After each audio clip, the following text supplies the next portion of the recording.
자, 우리는 오늘 답사의 5번째 코스인 숭의여자대학교 앞에 왔습니다. 근데 사실은 원래 계획은 숭의여자대학교 안으로 들어가서 과거 이 자리에 있었던 경성신사의 어떤 모습과 첫 번째 안중근 의사 동상을 좀 보려고 했는데 지금 코로나 방역 때문에 들어갈 수가 없어요. 좀 안타깝죠? 빨리 좀 코로나가 없어져서 우리가 좀 자유롭게 실감나게 답사를 할 수 있었으면 좋겠습니다.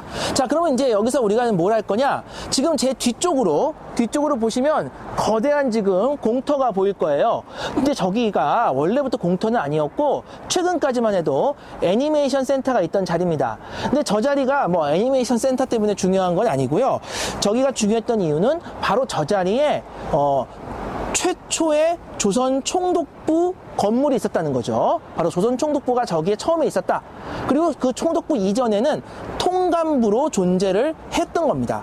즉 1905년에 을사늑약에 의해서 이제 우리가 일본에 의해서 일종의 이제 보호국으로 전락을 하게 되고 일본이 파견한 통감이 사실상 뭐 형식적으로는 조선의 뭐 외교 관계만 관리하는 거지만 실질적으로는 조선의 어떤 여러 가지 내정까지 간섭하는 이제 그러한 이제 보호국의 처지로 전락을 하는 거죠. 근데 이때 이제 일본이 이제 초대 통감으로 이토 히로부미, 즉 안중근 의사가 암살한 이토 히로부미를 이제 여기에 초대 통감으로 보내게 되는 것이고, 그때 이제 이 자리에 통감이 이제 운영하는 통감부가 들어서면서 그것이 1910년 이제 한국이 일본에 의해서 식민지가 되는 과정에서 통감부가 조선 총독부로 바뀌어서 1926년까지 바로 이 자리에 존재하게 되는 겁니다. 그러니까 안중근 의사 동상이 왜 이 지역에 만들어지는 줄 알겠죠? 바로 이토 히로부미가 바로 여기서 처음 그 직무를 시작했던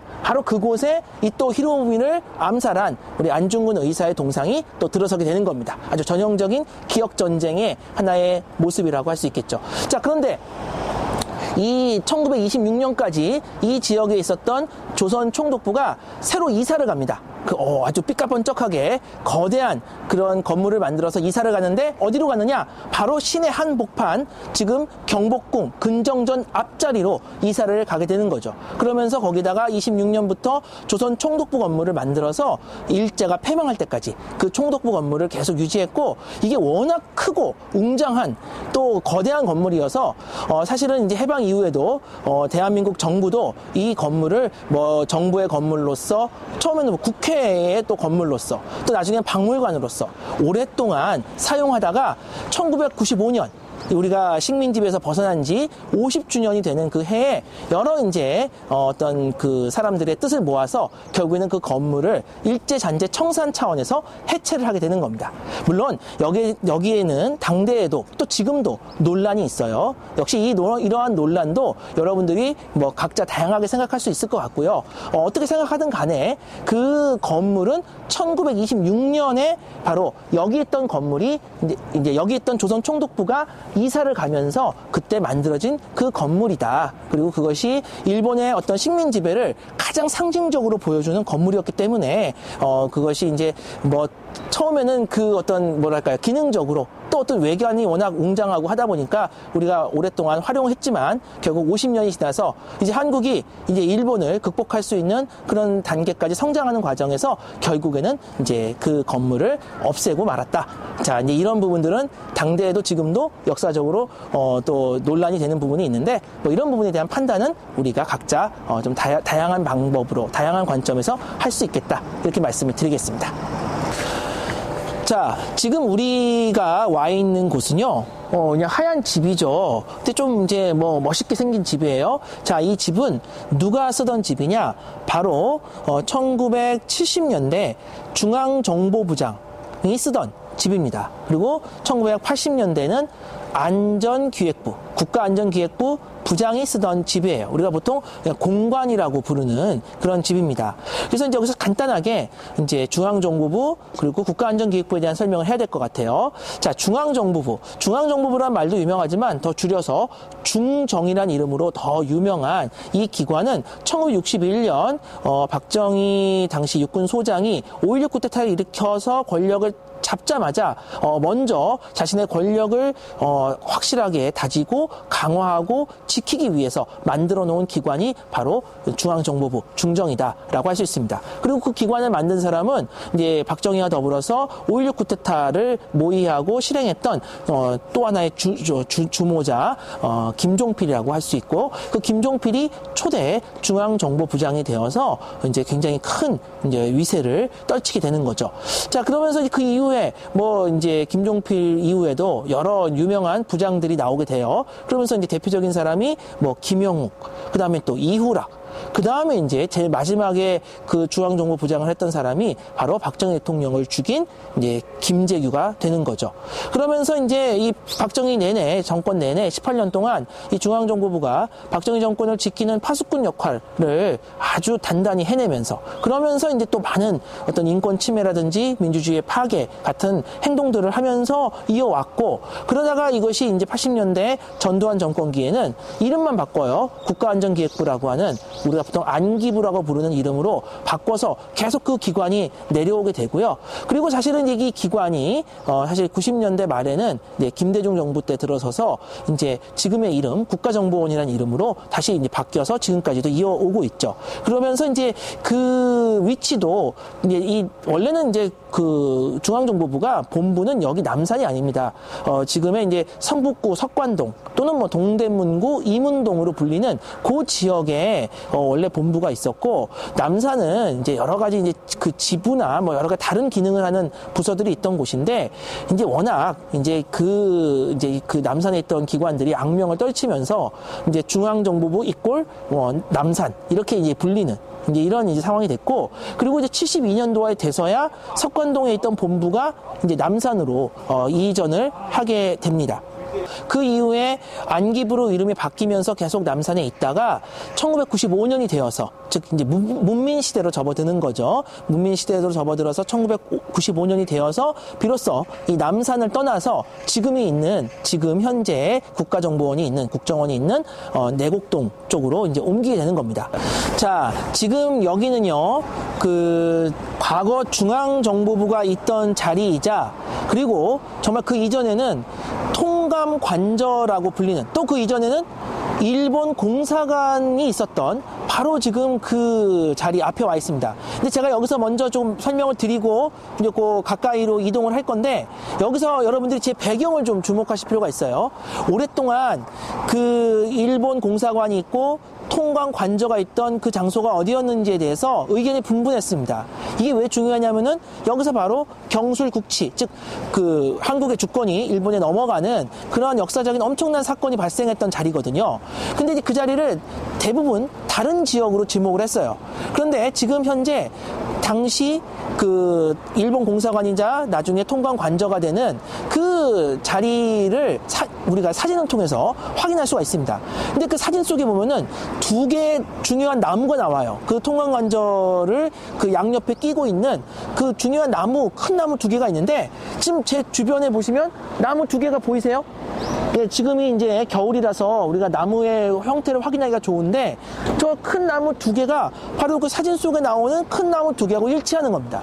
그러면서 우리가 비로소 지금 제 뒤에 보이는 저 자리가 과거 일본 공사관이 있었고 또 통관관저가 있었던 그 자리라는 것을 비로소 알게 된 것이죠. 예, 그래서 우리가 이제 저기로 들어가서 또 한번 이야기를 좀 더 해보려고 합니다. 그리고 이런 것들은 이순우 씨라고 하는 분이 아주 정말 정열적으로 연구하셔서 밝혀낸 성과라고 할 수가 있어요. 예, 그러면 들어가서 살펴보도록 하죠. 자, 지금 우리는 과거 일본 공사관이자 이후 통감관저로 쓰였던 건물이 있던 바로 그 자리로 왔습니다.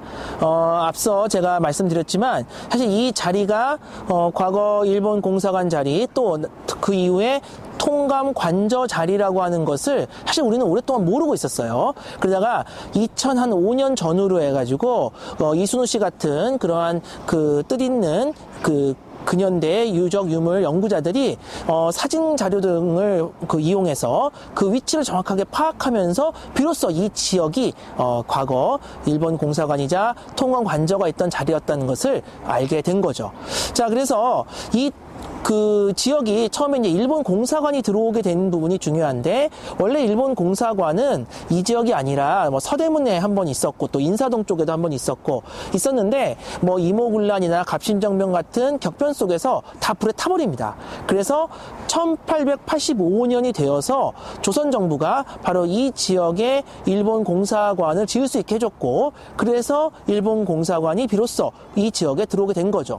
그러면서 당시 또 조선 정부가 외국인들이 이 서울 안으로 들어와서 살 수 있도록 허가를 해줘서 일본인들도 일본 공사관이 있는 이 부근으로 모여들게 된 거예요. 그러면서 이 부근이 이제 일본 사람들의 중심지가 됐고, 그래서 지금도 보면은 이 명동이나 충무로는 과거에 그 식민지기 때 남촌이라고 불려서 조선인들이 주로 살았던 북촌과 대비되는 그러한 이제 지역으로 많이 인식이 됐고요. 뭐 한창 때에는 이 지역에만 한 3만 명 정도의 일본인들이 살고 있었다, 이렇게 또 알려져 있습니다. 자, 그런데 이 그 일본 공사관이 처음에 들어섰던 이 자리가 1905년 을사늑약 이후 통감 정치가 시작되면서 이제 공사관이 아니라 통관이 이제 다스리는 지역이 됐고요. 그러면서 이제 통감부 청사는 우리가 이미 설명했지만, 우리가 이제 아까 봤던 애니메이션 센터 쪽으로 만들어져요. 그게 만들어진 정확한 시점은 1907년입니다. 그러면서 1907년에 의리의리한 통감부 건물이 현재 애니메이션 센터에 있는 지역에 만들어지면서 이 일본 공사관이 있던 이 자리는 통감이 이제 머무는 숙소, 즉 통감 관저가 돼버리는 거죠. 그러면서 이 자리는 통감 관저로서 계속 이어지게 되고요. 여기서 이제 역사적인 큰 사건이 발생하는데, 바로 1910년 우리가 결국 일본에게 국권을 빼앗기는 이 경술국치라고 하는 그 사건이 바로 이곳 통감 관저에서 당시 통감이었던 데라우치와, 그리고 이제 당시 이제 조선에서 나라를 뭐 팔아먹었다고 우리가 보통 얘기하는 뭐 이완용과 같은 그런 사람들 사이에서 그 경술국치 그 조약이 맺어지게 되는 거죠. 즉 우리가 식민지로 전락하게 되는 그러한 어떻게 보면 되게 치욕적이고 또 분명히 역사적으로 엄청난 사건이 발생하는 겁니다.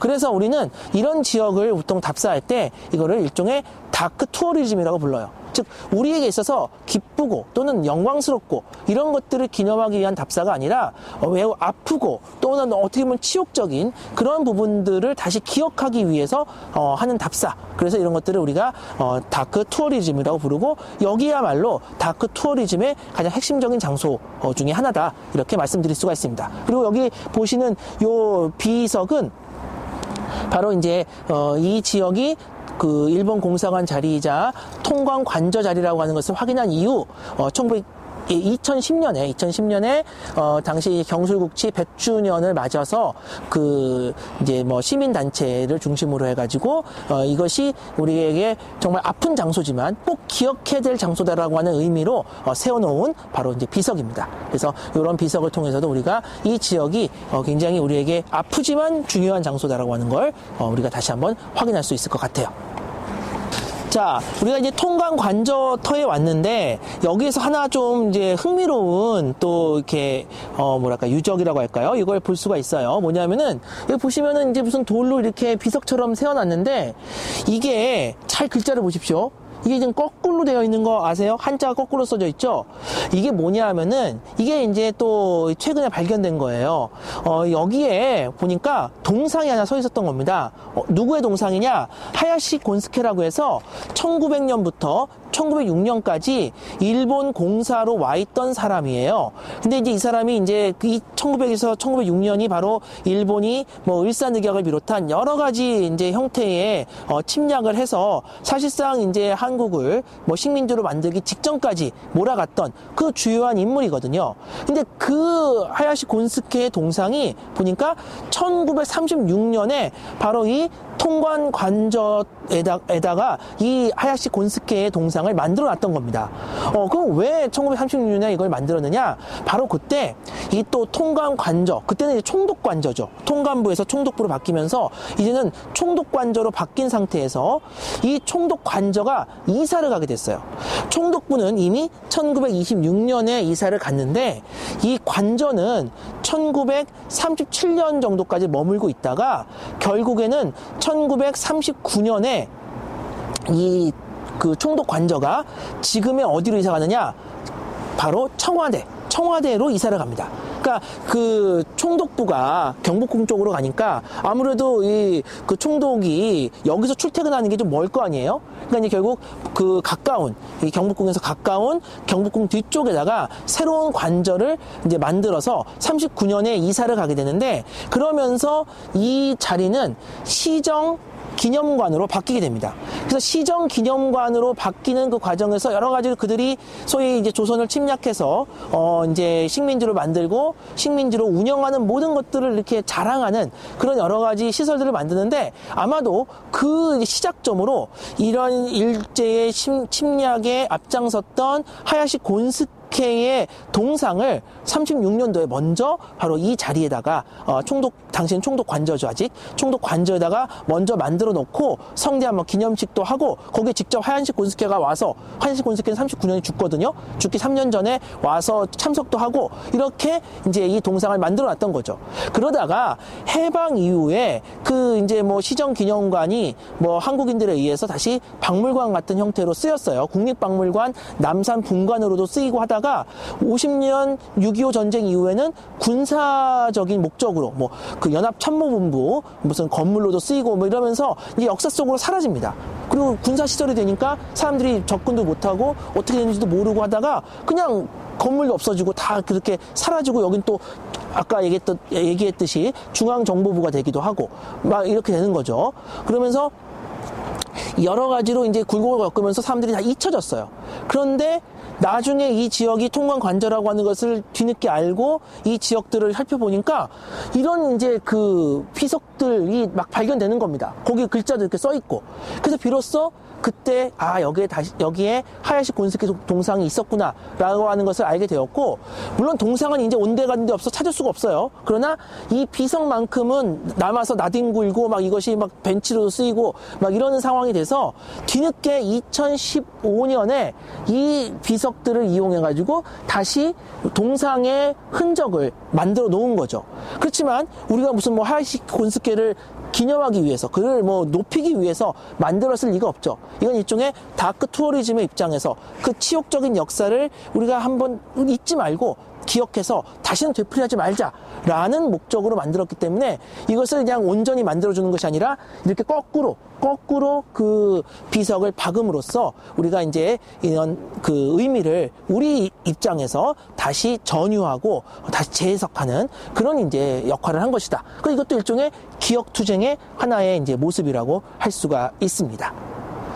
자, 그래서 우리가 이제 식민지기와 관련된 권력 이야기는 여기서 마무리하도록 할게요. 그리고 하나 더 추가하면은, 그러면서 이 전체가 2015년 이후에 좀 단장이 됩니다. 그래서 2016년에는 여기 이제 특히 일본군 위안부 관련되어서 일본군 위안부 기억의 터가 또 여기 만들어졌고요. 여러분들 기회가 된다면 직접 와서 한번 이 지역을 둘러보는 것도 여러 가지로 여러분들에게 도움이 될 것 같습니다. 자, 오늘 우리 답사의 이제 마지막 코스입니다.